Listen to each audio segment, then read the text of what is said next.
नमस्कार मित्रों, स्वागत है आप सभी का स्टडी आईक्यू में। मैं हूं आपका दोस्त राहुल सायगांवकर और आज हम लोग एक बहुत ही जरूरी विषय पर चर्चा करने वाले हैं। हमारी चर्चा का विषय है हाई कोर्ट जजेस अपॉइंटमेंट। आप यहां पे देख सकते हो heading, very high vacancies in high courts in India.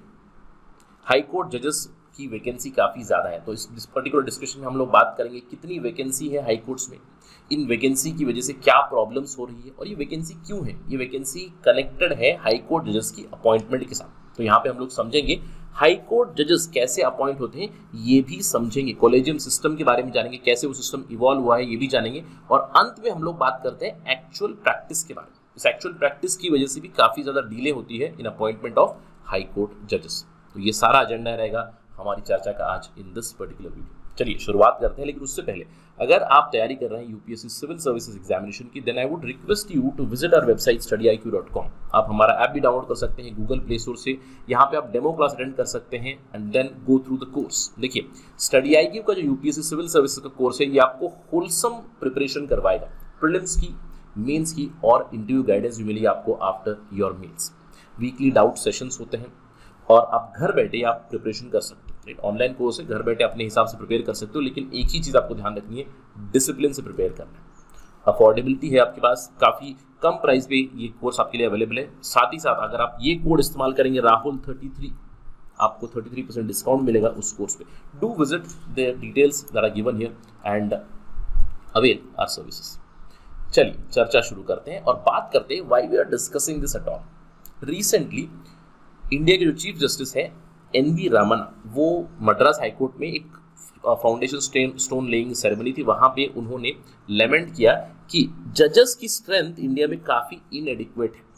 हम लोग जानते हैं इंडिया में बहुत ज़्यादा पेंडेंसी है और हम यहाँ पे हम लोग स्पेसिफिकली हाई कोर्ट्स के बारे में बात करने वाले। हाई कोर्ट्स में भी बहुत सारे केसेस पेंडिंग है और इसकी एक बहुत बड़ी रीज़न बताएगी वैकेंसी ऑफ हाई कोर्ट जजेस। एनवी रामन्ना ने यहाँ पे बताया है, सरकार से अनुरोध किया है कि जुडिशियल वैकेंसी को आप फुलफिल कीजिए, जो भी वैकेंट सीट्स है उसको तो आप फुलफिल कीजिएगा, लेकिन साथ ही साथ जो सैंक्शनड स्ट्रेंथ है जजेस की, यानी कि ईच हाई कोर्ट के, हर एक हाई कोर्ट की एक सैंक्शन स्ट्रेंथ होती है कि इतने जजेस यहाँ पे रिक्वायर्ड है, उस स्ट्रेंथ को भी बढ़ाइए, ये भी बताया इन दी सेरेमनी। इसके अलावा he also highlighted that case load is very very high और इंडिया में जज टू पॉपुलेशन रेशियो बहुत ही एबिसमली लो है। अगर हम लोग इस नंबर को देखें, इंडिया में 21 अप्रोक्सीमेटली 21.03 जजेस आर अवेलेबल पर मिलियन, यानी 10 लाख लोगों के लिए 21 जजेस है। 10 लाख लोगों के केसेस को हैंडल करने के लिए 21 जजेस है। यही नंबर अगर हम लोग दूसरे देशों के साथ कंपेयर करें, यूनाइटेड स्टेट्स में 150 जजेस है पर मिलियन और उनकी पॉपुलेशन है अप्रोक्सीमेटली 35 से 40 करोड़ के आसपास। चाइना, जहां पे हम लोग कंपेयर करते हैं, चाइना में 300 से भी ज्यादा जजेस है पर million in their judiciary. A very important observation here by N V Raman. चलिए समझते हैं इंडिया में जजेस की शॉर्टेज कितने हद तक है, what is the extent of vacancy. अगर हम लोग डिपार्टमेंट ऑफ जस्टिस का डेटा देखें, 25 हाई कोर्ट्स हैं इंडिया में, वहां पे टोटल सैंक्शन स्ट्रेंथ है 25 हाई कोर्ट्स की कितने जजेस हैं, कितने जजेस होने चाहिए, 1104 जजेस होने चाहिए। अप्रैल 1, 2022 तक कितने जजेस हैं, 717 जजेस है केवल आज काम करते हुए। 1 अप्रैल 2022 का डेटा है। कितनी वैकेंसी है, 387 सीट्स की वैकेंसी है, अप्रोक्सीमेटली 28%, यानी कि एक तिहाई हम लोग कह सकते हैं, approximately 1/3 of seats are vacant, approximately a little less than that, fine, but 28% seats are vacant. अब सवाल ये उठता है, इस वैकेंसी वजह से होता क्या। अगर हम लोग एक तो वैकेंसी को देखें, साथ ही साथ नेशनल जुडिशियल डेटा ग्रिड पे पहुंचे और यहाँ पे आप सेलेक्ट कीजिए हाई कोर्ट, आपको लाइव दिखेगा, एक एक दिन का आपको केस लोड दिखेगा, कितना पेंडेंसी है। और यहाँ पे total civil cases, total criminal cases मिला के आप देखोगे तो हाई कोर्ट्स में, इंडिया के हाई कोर्ट्स में 58,95,583 केसेस पेंडिंग है। 59 lakh cases, approximately 59 lakh cases. और अगर आप ध्यान देंगे, इन केसेस को डिस्पोज ऑफ करने में कितना समय है, एक हाइपोथेटिकल कैलकुलेशन करते हैं, ऑल्दो इसके ऊपर बहुत से लोग सवाल भी उठा सकते हैं, लेकिन क्रूडली कैलकुलेट करते हैं। 717 जजेस हैं, 59 लाख केसेस हैं, यानी कि एक जज के लिए अप्रोक्सीमेटली 8,220 केसेस आएंगे। और अगर ये जज कोई छुट्टी ना ले, एक दिन में एक केस डिस्पोज ऑफ भी करे, एक दिन में एक केस डिस्पोज ऑफ भी करे, तब भी 22 साल लगेंगे सारी केसेस को डिस्पोज ऑफ करने। Just a hypothetical number I am suggesting कि कितनी ज्यादा पेंडेंसी यहाँ पे। और कोविड-19 की जगह तो बहुत ज्यादा पेंडेंसी हुई थी। 17 लाख नए केसेस ऐड हुए थे, 17,76,000 केसेस ऐड हुए थे कोविड-19 के दौरान in the pendency of cases. इसके अलावा अगर हम लोग स्पेसिफिक हाई कोर्ट की देखें, कौन सा हाई कोर्ट परफॉर्म नहीं कर रहा है well, according to department of justice again Allahabad high court में सबसे ज्यादा वैकेंसीज है in terms of numbers. Allahabad high court में सैंक्शन स्ट्रेंथ है 160 की, जिसमें से 66 वैकेंसीज हैं अभी भी, और इलाहाबाद हाई कोर्ट में ही 10 लाख केसेस पेंडिंग है, 10 लाख केसेस। नेक्स्ट आता है Bombay high court. Bombay high court में 94 जजेस की स्ट्रेंथ है, जिसमें से 37 वैकेंसीज है। In terms of percentage the worst performing is Patna high court. Patna high court में जजेस की सैंक्शन स्ट्रेंथ है हाई कोर्ट जजेस की 53, जिसमें से 26 वैकेंसीज है, यानी कि ऑलमोस्ट 50% वैकेंसी है यहाँ पे। कुछ हाई कोर्ट जैसे कि Sikkim high court, Tripura high court, यहाँ पे 0 वैकेंसी है, they are doing pretty good.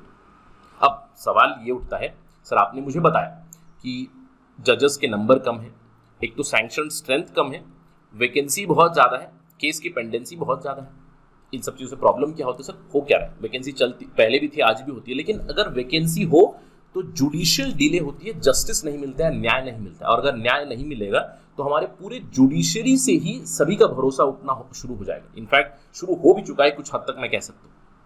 अगर हम लोग एडिशनल जजेस ऐड नहीं करेंगे तो और भी ज़्यादा डिले होती रहेगी, लोगों को डिसइल्यूजनमेंट हो जाएगा।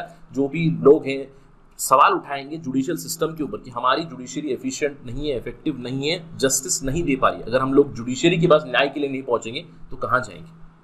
इसीलिए we need to increase the sanction strength of judges, we need to reduce this pendency of high court judges, reduce the vacancies of high court judges।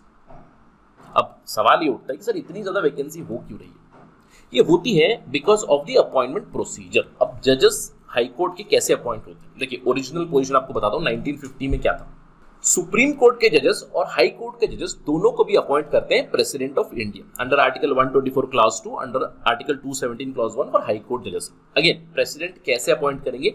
Bye consultation with the chief justice of India, यानी कि chief justice of India कहेंगे कि भैया इन जजेस को आप supreme court जज बनाइए, इन जजेस को आप हाई कोर्ट जज बनाइए, then president will do it. और ओरिजिनल पोजीशन ये थी कि president was not bound by the chief justice of India's recommendation, यानी कि प्रेसिडेंट को कौन एडवाइस करता है? काउंसिल ऑफ मिनिस्टर्स, यानी कि सरकार एडवाइस करेगी, जो सरकार बताएगी वो हुआ करता था। लेकिन धीरे धीरे जुडिशरी का रोल ज्यादा बढ़ चुका है, कॉलेजियम सिस्टम आ चुका है। फर्स्ट जजेस केस आया था 1981 में SP Gupta versus union of India, जहां पे president can refuge, chief justice of India जो भी इनपुट देंगे प्रेसिडेंट रेफ्यूज कर सकता है फॉर कोजेंट रीजंस, राइट। तो यहाँ पे भी फर्स्ट जजेस केस में कुछ इस तरह की सिचुएशन थी जहां पे प्रेसिडेंट काउंसिल ऑफ मिनिस्टर्स की सुन सकते हैं। लेकिन सेकेंड जजेस केस आया 1993 में, जहां पे एक जुडिशियल इनोवेशन हुआ, संविधान में जो क्लॉजेस दिए गए उसी में एक नया इनोवेशन हुआ, उसी में एक नया बदलाव आया और एक कॉलेजियम सिस्टम आया। सुप्रीम कोर्ट ने अभी एक कॉलेजियम सिस्टम बनाया जिसके तहत सुप्रीम कोर्ट जजेस और हाई कोर्ट जजेस दोनों की भी नियुक्ति होती है, अपॉइंटमेंट होती है। इस कॉलेजियम में कौन होता है? चीफ जस्टिस ऑफ इंडिया और 4 सीनियर मोस्ट जजेस, जब भी सुप्रीम कोर्ट के लिए जजेस अपॉइंट होते हैं, और चीफ जस्टिस ऑफ इंडिया और 2 सीनियर मोस्ट जजेस अपॉइंट होंगे, 2 सीनियर मोस्ट जजेस मिलकर अपॉइंट करेंगे हाई कोर्ट के जजेस। और आपको ध्यान रखना है रिकमेंडेशन जो भी होगी कॉलेजियम की वो प्रेसिडेंट के ऊपर बाइंडिंग रहेगी। तीसरे केस में, थर्ड जजेस केस में, एक क्वालिफाइड वीटो जरूर दिया गया है। क्वालिफाइड वीटो मतलब कॉलेजियम सिस्टम, कॉलेजियम जो भी कहेगा राष्ट्रपति को, राष्ट्रपति एक बार वो रिकमेंडेशन वापस भेज सकते हैं, लेकिन दूसरी बार फिर से वही रिकमेंडेशन चली गई कि भैया इस पर्सन को, इन लोगों को आप जजेस अपॉइंट कीजिए, तो प्रेसिडेंट को वो करना ही होता है, राइट। तो सिंपल सा फंडा है अभी फिलहाल कि जजेस को अपॉइंट करना है तो कुछ इस तरह की कॉलेजियम है अभी फिलहाल। ये कॉलेजियम करंट कॉलेजियम बता रहा हूँ, current collegium for supreme court, all the 5 जजेस here, chief justice N V Ramana and 4 senior most जजेस मिलके सुप्रीम कोर्ट के जजेस को अपॉइंट करते हैं। और जब भी हाई कोर्ट के जजेस को अपॉइंट करना है तो केवल ये 3 लोग करते हैं, chief justice of India, 2 senior most जजेस। और यहाँ पे मैं एक चीज पे ध्यान आपका लेके जाना चाहूंगा, अगर आप जुडिशियरी की एग्जाम की तैयारी कर रहे हैं तो it's a very important note for you. ध्यान दीजिएगा, honourable justice AM Khanwilkar, justice DY Chandrachud, justice L Nageswara Rao, अगर आप इनकी डेट ऑफ अपॉइंटमेंट पे ध्यान देंगे, प्लीज फोकस हियर, 13/5/2016, 13/5/2016, 13/5/2016, एक ही दिन इनकी अपॉइंटमेंट हुई है, लेकिन सीनियरिटी इनकी अलग अलग है। ये क्यों है? ये बहुत जरूरी चीज है। क्योंकि पहला वारंट निकला था एएम खानविलकर। जब भी एक जज की अपॉइंटमेंट होती है तो प्रेसिडेंट अपने हाथों से साइन करते हैं द वारंट ऑफ अपॉइंटमेंट, और अगर वारंट का नंबर 1 है तो वो सबसे सीनियर मोस्ट जज बनेगा, वारंट का नंबर 2 है तो नेक्स्ट सीनियर मोस्ट जज, वारंट नंबर 3 होगा तो थर्ड सीनियर मोस्ट जज बनेगा। तो ये आपको ध्यान रखना है। Although I wouldn't expect this question in preliminary, MCQ में सवाल नहीं आ सकते, लेकिन कभी कभी इंटरव्यू में, पर्सनालिटी टेस्ट में आपको सवाल पूछे जा सकते हैं कि अगर 2 जजेस को एक ही दिन अपॉइंट किया गया है तो उन दोनों में से कौन सीनियर बन सकता है। तो seniority is decided on the warrant of president. जो वारंट प्रेसिडेंट के ऑफिस से निकला है पहला नंबर, वो सीनियर बनेगा। तो इसको ध्यान रखिएगा। लेकिन ध्यान रखिए हाई कोर्ट जजेस में ये तीनों रहेंगे कॉलेजियम में और ये अपॉइंट करेंगे हाई कोर्ट जजेस को। अब आपको लग रहा होगा सिर्फ तो काफी सिंपल सा सिस्टम है, 3 जजेस मिलेंगे, देखेंगे कि भैया इनको अपॉइंट करना है तो ये हो जाता है, काफी जल्दी से हो जाना चाहिए। लेकिन एक्चुअल प्रैक्टिस ऐसी नहीं है। एक्चुअल प्रैक्टिस है through the memorandum of procedure for appointment of high court जजेस। ये काफी लॉजिकल है। मेमोरेंडम क्यों होना चाहिए? देखिए ये लोग तो ठहरे सुप्रीम कोर्ट के जजेस, अब इन्हें इमेजिन कीजिएगा कि सिक्किम की हाई कोर्ट में जजेस को अपॉइंट करना है, तो किन्हें अपॉइंट करेंगे? तो इनपुट तो चाहिए ना। तो इनपुट की शुरुआत होती है, एक्चुअल प्रैक्टिस शुरू होती है from the concern high court itself. Although यहाँ पे स्लाइड में मैंने बहुत सारा डेटा डाल रखा है, लेकिन मैं आपको समझा देता हूँ संक्षिप्त रूप में, सिंपल टर्म्स में।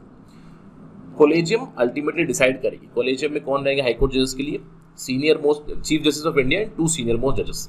लेकिन इन्हें इनपुट कौन देता है? इनपुट शुरू होती है from the concern high court. अब इस कंसर्न हाई कोर्ट में भी जो कंसर्न हाई कोर्ट का चीफ जस्टिस है वो वहां के हाई कोर्ट के 2 सीनियर मोस्ट जजेस के साथ मिलकर नामों को आगे भेजते हैं। नामों को किसे आगे भेजेंगे? वो एक लिस्ट भेजेंगे। समझ लीजिए एक लिस्ट भेज दी, इन लोगों को हम लोग हाई कोर्ट का जज बना सकते हैं, रेकमेंड कर सकते हैं। ये आप लिस्ट भेजेंगे उनकी राज्य सरकार को, राज्य सरकार को भी जाएगा, राज्य सरकार से इनपुट ली जाती है, गवर्नर को एक कॉपी पहुंचती है उसी की, यूनियन लॉ मिनिस्ट्री को भी पहुंचती है एक कॉपी, और जो कॉलेजियम है उन्हें भी, चीफ जस्टिस ऑफ इंडिया को भी एक कॉपी पहुंचती है। यानी कि इनपुट पहुंच गए, नाम पहुंच गए कि इन लोगों को हम लोग रेकमेंड कर सकते हैं।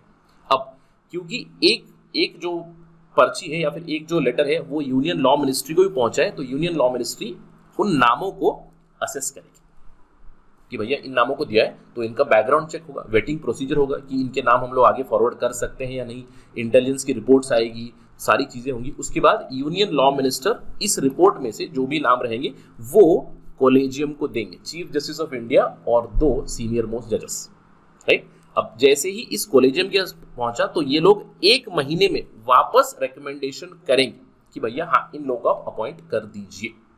अब ये जो रिकमेंडेशन जाएगी again it goes to the law ministry.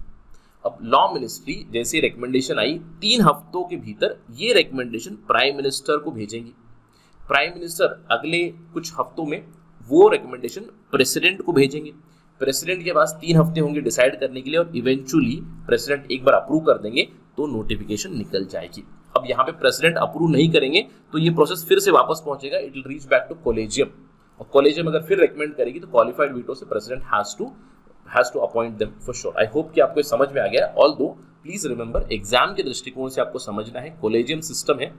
Collegium system में सुप्रीम कोर्ट जजेस के लिए chief justice of India and 4 senior most जजेस, हाई कोर्ट के जजेस के लिए chief justice of India plus 2 senior most जजेस। लेकिन एक्चुअल प्रोसीजर में इनपुट शुरुआत होती है कंसर्न हाई कोर्ट से, स्टेट गवर्नमेंट भी इन्वॉल्व है, गवर्नर भी इन्वॉल्व है और लॉ मिनिस्ट्री इन्वॉल्व है बहुत हद तक। लॉ मिनिस्ट्री का रिस्पॉन्सिबिलिटी है कि जो भी नाम आए हैं उन नामों को वेट करेंगे, उनकी इंटेलिजेंस रिपोर्ट निकलेगी, उसके बाद वो नाम फॉरवर्ड किए जाएंगे eventually to the collegium. Collegium जब कॉलेजियम से वापस मिनिस्ट्री जाएगी, मिनिस्ट्री से प्राइम मिनिस्टर जाएगी, प्राइम मिनिस्टर से इवेंचुअली प्रेसिडेंट जाएगी, प्रेसिडेंट इवेंचुअली अपॉइंट करता है। तो ये इतना लंबा प्रोसीजर चलता है, इसीलिए डिले होती है। बट आपको ध्यान रखना इस पूरे डिस्कशन से निष्कर्ष क्या निकलता है। We are not questioning this particular procedure, इस प्रोसीजर के ऊपर सवाल नहीं उठा रहे, वो तो एक अलग ही मुद्दा है, अलग ही डिस्कशन है, right, regarding the appointment itself. लेकिन यहाँ पे मुद्दा ये है कि हाई कोर्ट में सैंक्शन स्ट्रेंथ कम है, हाई कोर्ट में बहुत ज़्यादा वैकेंसी है और ये जो एंटायर प्रोसेस है इस प्रोसेस को एक्सपीडाइट करना चाहिए और जल्द से जल्द जो भी वैकेंसी है उसको फिल करना चाहिए क्योंकि पेंडेंसी बहुत ज़्यादा बढ़ रही है। आई होप कि इस from this discussion you have understood how the high court जजेस are appointed and how much vacancy is there in the Indian judiciary. Let us hope कि ये जल्द से जल्द रेक्टिफाई हो जाए। Whenever an update comes on this, we'll talk about that again on Study IQ. That is it right now in this particular discussion. अगर आपको ये डिस्कशन पसंद आए तो you can always follow me on my social media handle Rahul Sai 222। मेरा Facebook, Instagram और Telegram channel का ID same है। With that note let me and my discussion. Thank you for watching this. जय हिंद।